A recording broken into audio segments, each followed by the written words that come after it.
Thank you, Ken, for that kind introduction.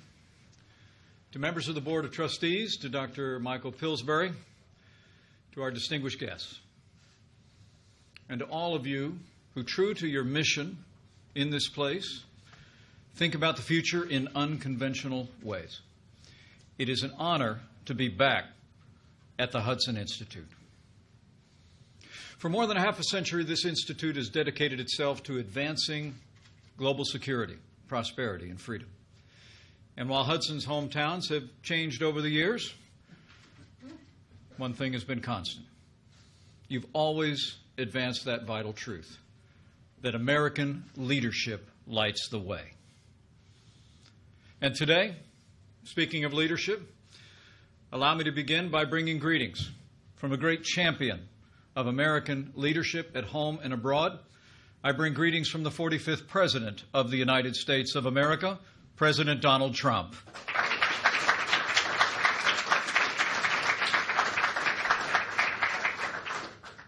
From early in this administration, President Trump has made our relationship with China and President Xi a priority. On April 6th of last year, President Trump welcomed President Xi to Mar-a-Lago. On November 8th of last year, President Trump traveled to Beijing, where China's leader welcomed him warmly. Over the course of the past 2 years, our president has forged a strong personal relationship with the President of the People's Republic of China, and they've worked closely on issues of common interest, most importantly, the denuclearization of the Korean Peninsula. But I come before you today because the American people deserve to know that as we speak, Beijing is employing a whole-of-government approach, using political, economic, and military tools as well as propaganda to advance its influence and benefit its interests in the United States. China is also applying this power in more proactive ways than ever before to exert influence and interfere in the domestic policy and politics of this country. Under President Trump's leadership, the United States has taken decisive action to respond to China with American action, applying the principles and the policies long advocated in these halls. In our national security strategy that the President released last December, he described a new era of great power competition. Foreign nations have begun to, as we wrote, reassert their influence regionally and globally. And they're contesting America's geopolitical advantages and trying, in essence, to change the international order in their favor. In this strategy, President Trump made clear that the United States of America has adopted a new approach to China. We seek a relationship grounded in fairness, reciprocity, and respect for sovereignty. And we have taken strong and swift action to achieve that goal. As the President said last year on his visit to China, in his words, we have an opportunity to strengthen the relationship between our two countries and improve the lives of our citizens. Our vision of the future is built on the best parts of our past, when America and China reached out to one another in a spirit of openness and friendship. When our young nation went searching in the wake of the Revolutionary War for new markets for our exports, the Chinese people welcomed American traders laden with ginseng and fur. When China suffered through indignities and exploitations during her so-called century of humiliation, America refused to join in and advocated the open door policy so that we could have freer trade with China and preserve their sovereignty. When American missionaries brought the good news to China's shores, they were moved by the rich culture of an ancient and vibrant people. And not only did they spread their faith, but those same missionaries founded some of China's first and finest universities. When the Second World War arose, we stood together as allies in the fight against imperialism. And in that war's aftermath, America ensured that China became a charter member of the United Nations and a great shaper of the post-war world. But soon after it took power in 1949, the Chinese Communist Party began to pursue authoritarian expansionism. It is remarkable to think that only 5 years after our nations had fought together, we fought each other in the mountains and valleys of the Korean Peninsula. My own father saw combat on that frontier of freedom. But not even the brutal Korean War could diminish our mutual desire to restore the ties that for so long had bound our peoples together. China's estrangement from the United States ended in 1972, and soon after we reestablished diplomatic relations. We began to open our economies to one another, and American universities began training a new generation of Chinese engineers, business leaders, scholars, and officials. After the fall of the Soviet Union, we assumed that a free China was inevitable. Heady with optimism at the turn of the 21st century, America agreed to give Beijing open access to our economy, and we brought China into the World Trade Organization. Previous administrations made this choice in the hope that freedom in China would expand in all of its forms, not just economically, but politically, with a newfound respect for classical liberal principles, private property, personal liberty, religious freedom, the entire family of human rights. But that hope has gone unfulfilled. The dream of freedom remains distant for the Chinese people. And while Beijing still pays lip service to reform and opening, Deng Xiaoping's famous policy now rings hollow. Over the past 17 years, China's GDP has grown 9-fold. It's become the second largest economy in the world. Much of this success was driven by American investment in China. And the Chinese Communist Party has also used an arsenal of policies inconsistent with free and fair trade, including tariffs, quotas, currency manipulation, forced technology transfer, intellectual property theft, and industrial subsidies that are handed out like candy to foreign investment. These policies have built Beijing's manufacturing base at the expense of its competitors, especially the United States of America.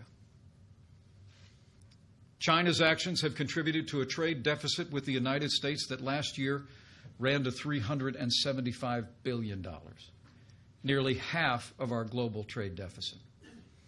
As President Trump said just this week, in his words, we rebuilt China over the last 25 years. Now, through the Made in China 2025 plan, the Communist Party has set its sights on controlling 90% of the world's most advanced industries, including robotics, biotechnology, and artificial intelligence.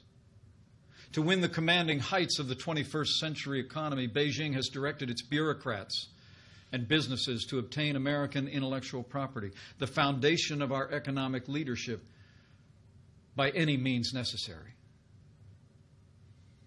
Beijing now requires many American businesses to hand over their trade secrets as the cost of doing business in China. It also coordinates and sponsors the acquisition of American firms to gain ownership of their creations. Worst of all, Chinese security agencies have masterminded the wholesale theft of American technology, including cutting-edge military blueprints. And using that stolen technology, the Chinese Communist Party is turning plowshares into swords on a massive scale. China now spends as much on its military as the rest of Asia combined. And Beijing has prioritized capabilities to erode America's military advantages on land, at sea, in the air, and in space. China wants nothing less than to push the United States of America from the Western Pacific and attempt to prevent us from coming to the aid of our allies. But they will fail. Beijing is also using its power like never before. Chinese ships routinely patrol around the Senkaku Islands, which are administered by Japan. And while China's leader stood in the Rose Garden at the White House in 2015 and said that his country had, and I quote, no intention to militarize the South China Sea. Today, Beijing has deployed advanced anti-ship and anti-air missiles atop an archipelago of military bases constructed on artificial islands. China's aggression was on display this week when a Chinese naval vessel came within 45 yards of the USS Decatur as it conducted freedom of navigation operations in the South China Sea, forcing our ship to quickly maneuver to avoid collision. Despite such reckless harassment, the United States Navy will continue to fly, sail, and operate wherever international law allows and our national interests demand. We will not be intimidated, and we will not stand down.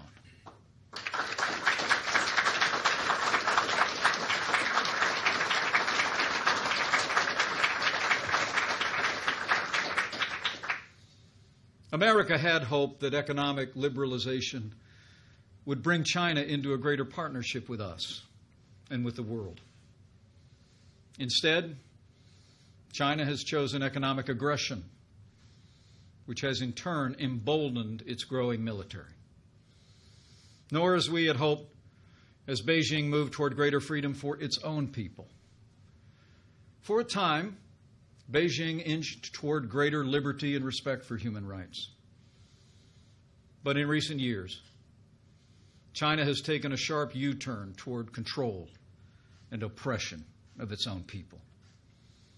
Today, China has built an unparalleled surveillance state, and it's growing more expansive and intrusive, often with the help of U.S. technology. What they call the Great Firewall of China likewise grows higher, drastically restricting the free flow of information to the Chinese people. And by 2020, China's rulers aim to implement an Orwellian system premised on controlling virtually every facet of human life, the so-called social credit score. In the words of that program's official blueprint, it will allow the trustworthy to roam everywhere under heaven while making it hard for the discredited to take a single step. And when it comes to religious freedom, a new wave of persecution is crashing down on Chinese Christians, Buddhists, and Muslims. Last month, Beijing shut down one of China's largest underground churches.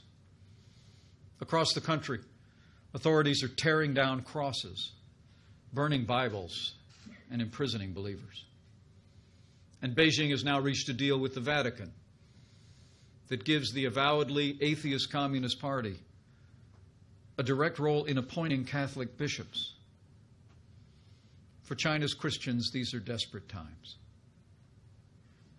Beijing is also cracking down on Buddhism. Over the past decade, more than 150 Tibetan Buddhist monks have lit themselves on fire to protest China's repression of their beliefs and their culture. And in Xinjiang, the Communist Party has imprisoned as many as 1 million Muslim Uyghurs in government camps, where they endure round-the-clock brainwashing. Survivors of the camps have described their experience as a deliberate attempt by Beijing to strangle Uyghur culture and stamp out the Muslim faith. As history attests, though, a country that oppresses its own people rarely stops there. And Beijing also aims to extend its reach across the wider world. As Hudson's own Dr. Michael Pillsbury has written, China has opposed the actions and goals of the United States government. Indeed, China is building its own relationships with America's allies and enemies that contradict any peaceful or productive intentions of Beijing. In fact, China uses so-called debt diplomacy to expand its influence. Today, that country is offering hundreds of billions of dollars in infrastructure loans to governments from Asia to Africa to Europe and even Latin America. Yet the terms of those loans are opaque at best, and the benefits invariably flow overwhelmingly to Beijing. Just ask Sri Lanka, which took on a massive debt to let Chinese state companies build a port of questionable commercial value. 2 years ago, that country could no longer afford its payments, so Beijing pressured Sri Lanka to deliver the new port directly into Chinese hands. It may soon become a forward military base for China's growing blue water navy. Within our own hemisphere, Beijing has extended a lifeline to the corrupt and incompetent Maduro regime in Venezuela that's been oppressing its own people. They pledged $5 billion in questionable loans to be repaid with oil. China is also that country's single largest creditor, saddling the Venezuelan people with more than $50 billion in debt, even as their democracy vanishes. Beijing is also impacting some nations' politics by providing direct support to parties and candidates who promise to accommodate China's strategic objectives. Since last year alone, Chinese Communist Party has convinced 3 Latin American nations to sever ties with Taipei and recognize Beijing. These actions threaten the stability of the Taiwan Strait, and the United States of America condemns these actions. While our administration will continue to respect our One China policy, as reflected in the 3 joint communiques and the Taiwan Relations Act, America will always believe that Taiwan's embrace of democracy shows a better path for all the Chinese people.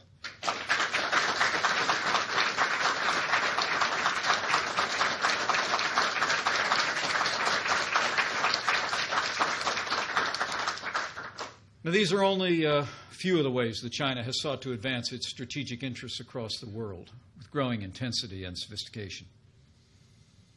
Yet previous administrations all but ignored China's actions, and in many cases, they abetted them. But those days are over. Under President Trump's leadership, the United States of America has been defending our interests with renewed American strength. We've been making the strongest military in the history of the world stronger still. Earlier this year, President Trump signed into law the largest increase in our national defense since the days of Ronald Reagan. $716 billion to extend the strength of the American military to every domain. We're modernizing our nuclear arsenal. We're fielding and developing new cutting-edge fighters and bombers. We're building a new generation of aircraft carriers and warships. We're investing as never before in our armed forces.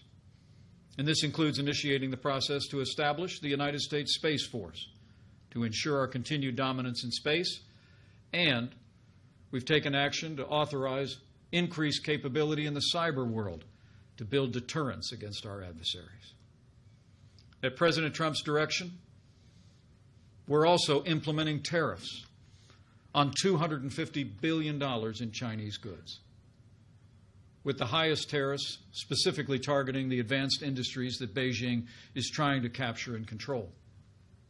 And as the President has also made clear, we will levy even more tariffs with the possibility of substantially more than doubling that number unless a fair and reciprocal trade deal is made.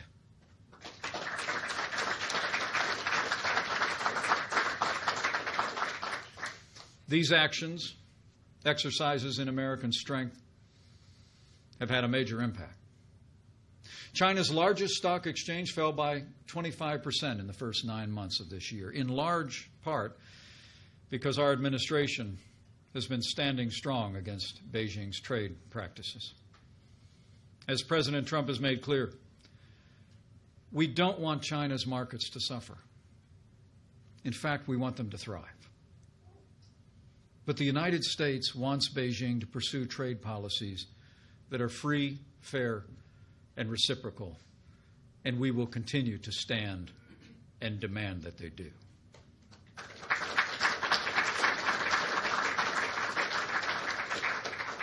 Sadly, China's rulers thus far have refused to take that path.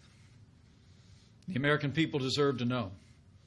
In response to the strong stand that President Trump has taken, Beijing is pursuing a comprehensive and coordinated campaign to undermine support for the President, our agenda, and our nation's most cherished ideals. I want to tell you today what we know about China's actions here at home, some of which we've gleaned from intelligence assessments, some of which are publicly available, but all of which are fact. As I said before, as we speak, Beijing is employing a whole-of-government approach to advance its influence and benefit its interests. It's employing this power in more proactive and coercive ways to interfere in the domestic policies of this country and to interfere in the politics of the United States. The Chinese Communist Party is rewarding or coercing American businesses, movie studios, universities, think tanks, scholars, journalists, and local, state, and federal officials. And worst of all, China has initiated an unprecedented effort to influence American public opinion, the 2018 elections, and the environment leading into the 2020 presidential elections. To put it bluntly, President Trump's leadership is working, and China wants a different American president.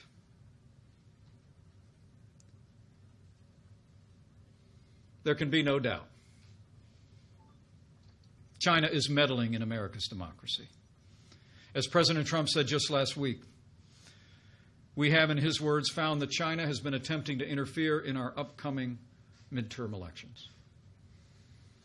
Our intelligence community says that China is targeting U.S. state and local governments and officials to exploit any divisions between federal and local levels on policy. It's using wedge issues like trade tariffs to advance Beijing's political influence. In June, Beijing itself circulated a sensitive document entitled Propaganda and Censorship Notice. It laid out its strategy. It stated that China must, in their words, quote, strike accurately and carefully, splitting apart different domestic groups in the United States of America. To that end, Beijing has mobilized covert actors, front groups, and propaganda outlets to shift Americans' perception of Chinese policy. As a senior career member of our intelligence community told me just this week, what the Russians are doing pales in comparison to what China is doing across this country. And the American people deserve to know it. Senior Chinese officials have also tried to influence business leaders to encourage them to condemn our trade actions, leveraging their desire to maintain their operations in China. In one recent example, China threatened to deny a business license for a major U.S. corporation if they refused to speak out against our administration's policies. And when it comes to influencing the midterms, you need only look at Beijing's tariffs in response to ours. The tariffs imposed by China to date specifically targeted industries and states that would play an important role in the 2018 elections. By one estimate, more than 80% of U.S. counties targeted by China voted for President Trump and I in 2016.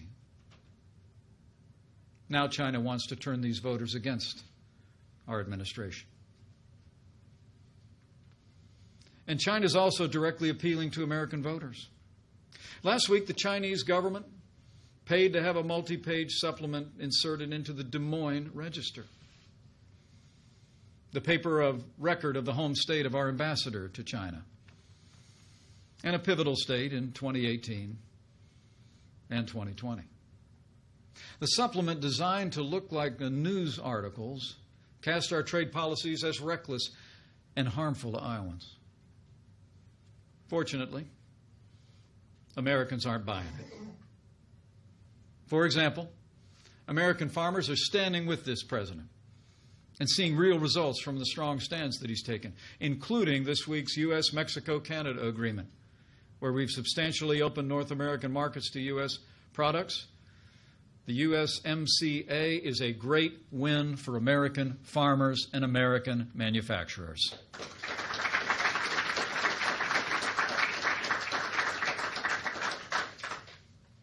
But China's actions aren't focused solely on influencing our policies and politics. Beijing is also taking steps to exploit its economic leverage and the allure of their large marketplace to advance its influence over American businesses. Beijing now requires American joint ventures that operate in China to establish what they call party organizations within their company, giving the Communist Party a voice and perhaps a veto in hiring and investment decisions. Chinese authorities have also threatened U.S. companies that depict Taiwan as a distinct geographic entity or that stray from Chinese policy on Tibet. Beijing compelled Delta Airlines to publicly apologize for not calling Taiwan a province of China on its website. And it pressured Marriott to fire a U.S. employee who merely liked a tweet about Tibet. And Beijing routinely demands that Hollywood portray China in a strictly positive light. It punishes studios and producers that don't. Beijing censors are quick to edit or outlaw movies that criticize China, even in minor ways. For the movie World War Z, they had to cut the script's mention of a virus because it originated in China. The movie Red Dawn was digitally edited to make the villains North Korean, not Chinese. But beyond business and entertainment, the Chinese Communist Party is also spending billions of dollars on propaganda outlets in the United States and, frankly, around the world. China Radio International now broadcasts Beijing-friendly programs on over 30 U.S. outlets, many in major American cities. The China Global Television Network reaches more than 75 million Americans, and it gets its marching orders directly from its Communist Party masters. As China's top leader put it during a visit to the network's headquarters, and I quote, "The media run by the party and the government are propaganda fronts and must have the party as their surname." It's for those reasons and that reality that last month the Department of Justice ordered that network to register as a foreign agent. The Communist Party has also threatened and detained the Chinese family members of American journalists who pry too deep. And it's blocked the websites of U.S. media organizations and made it harder for our journalists to get visas. This happened after the New York Times published investigative reports about the wealth of some of China's leaders. But the media isn't the only place where the Chinese Communist Party seeks to foster a culture of censorship. The same is true across academia. I mean, look no further than the Chinese Students and Scholars Association, of which there are more than 150 branches across America's campuses. These groups help organize social events for some of the more than 430,000 Chinese nationals studying in the United States.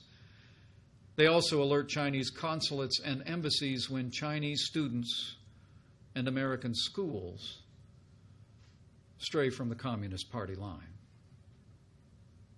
At the University of Maryland, a Chinese student recently spoke at her graduation of what she called, and I quote, "the fresh air of free speech in America." The Communist Party's official newspaper swiftly chastised her. She became the victim of a firestorm of criticism on China's tightly controlled social media, and her family back home was harassed. As for the university itself, its exchange program with China, one of the nation's most extensive, suddenly turned from a flood to a trickle. China exerts academic pressure in other ways as well. Beijing provides generous funding to universities, think tanks, and scholars, with the understanding that they will avoid ideas that the Communist Party finds dangerous or offensive. China experts in particular know that their visas will be delayed or denied if their research contradicts Beijing's talking points. And even scholars and groups who avoid Chinese funding are targeted by that country, as the Hudson Institute found out firsthand. After you offered to host a speaker Beijing didn't like, your website suffered a major cyber attack originating from Shanghai. The Hudson Institute knows better than most that the Chinese Communist Party is trying to undermine academic freedom and the freedom of speech in America today. These and other actions taken as a whole constitute an intensifying effort to shift American public opinion and policy away from the American first leadership of President Donald Trump. But our message to China's rulers is this: this president will not back down.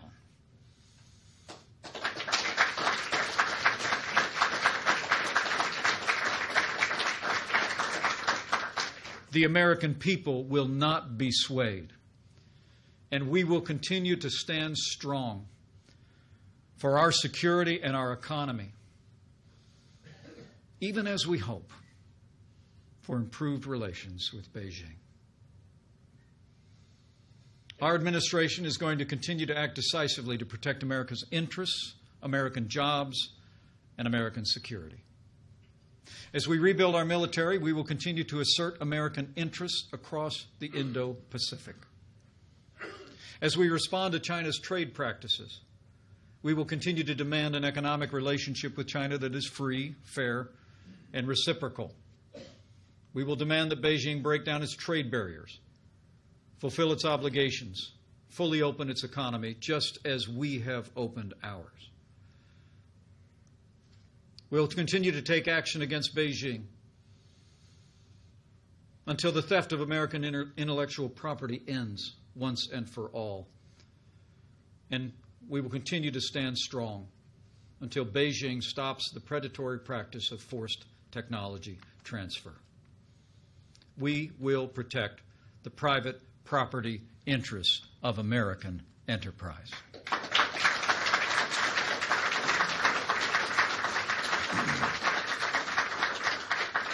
And to advance our vision of a free and open Indo-Pacific, we're building new and stronger bonds with nations that share our values across the region. From India to Samoa, our relationships will flow from a spirit of respect, built on partnership, not domination. We're forging new trade deals on a bilateral basis. Just as last week, President Trump signed an improved trade deal with South Korea, and we will soon begin historic negotiations for a bilateral free trade agreement with Japan.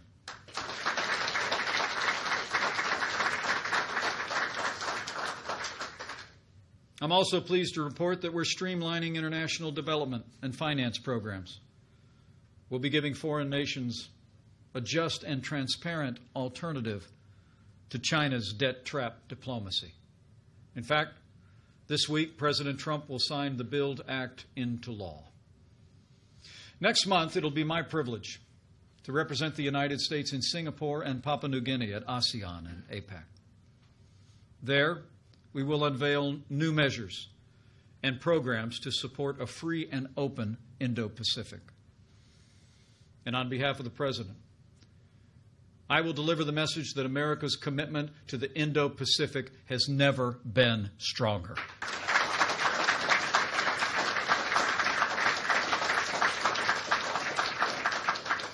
Closer to home, to protect our interests, we recently strengthened CFIUS, the Committee on Foreign Investment, heightening our scrutiny of Chinese investment in America to protect our national security from Beijing's predatory actions. When it comes to Beijing's malign influence and interference in American politics and policy, we will continue to expose it, no matter the form it takes. We will work with leaders at every level of society to defend our national interests and our most cherished ideals. The American people will play the decisive role. In fact, they already are.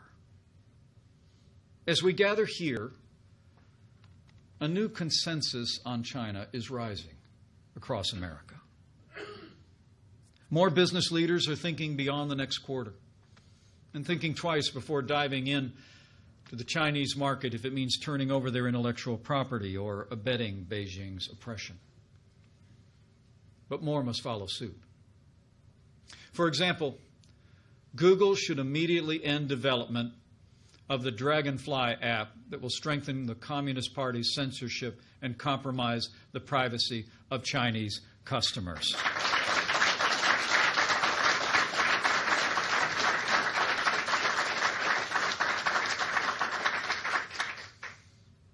It's also great to see more journalists reporting the truth without fear or favor, digging deep to find where China is interfering in our society and why.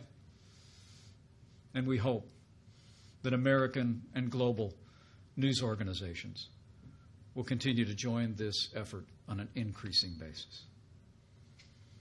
More scholars are also speaking out forcefully and defending academic freedom, and more universities and think tanks are mustering the courage to turn away Beijing's easy money, recognizing that every dollar comes with a corresponding demand. And we're confident that their ranks will grow. And across the nation, the American people are growing in vigilance, with a newfound appreciation for our administration's actions and the President's leadership to reset America's economic and strategic relationship with China. Americans stand strong behind a president that's putting America first. And under President Trump's leadership, I can assure you, America will stay the course. China should know that the American people and their elected officials in both parties are resolved. As our national security strategy states, we should remember that competition does not always mean hostility, nor does it have to. The President's made clear we want a constructive relationship with Beijing, where our prosperity and security grow together, not apart.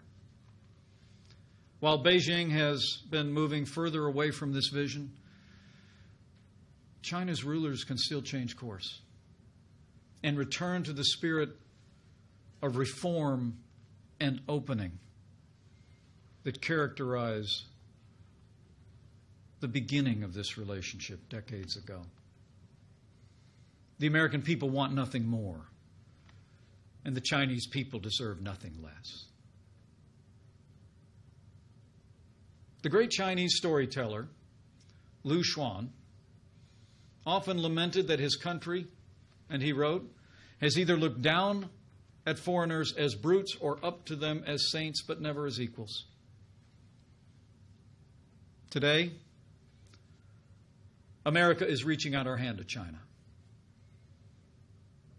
And we hope that soon Beijing will reach back with deeds, not words,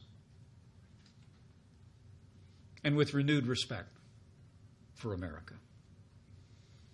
But be assured, we will not relent until our relationship with China is grounded in fairness, reciprocity, and respect for our sovereignty.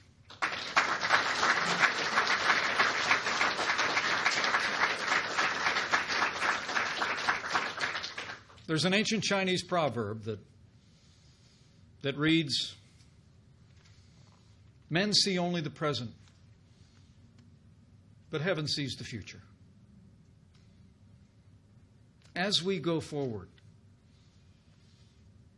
let us pursue a future of peace and prosperity with resolve and faith. Faith in President Trump's leadership and vision, and the relationship that he has forged with China's president. Faith in the enduring friendship between the American people and the Chinese people. And faith that heaven sees the future. And by God's grace, America and China will meet that future together. Thank you. God bless you. And God bless the United States of America.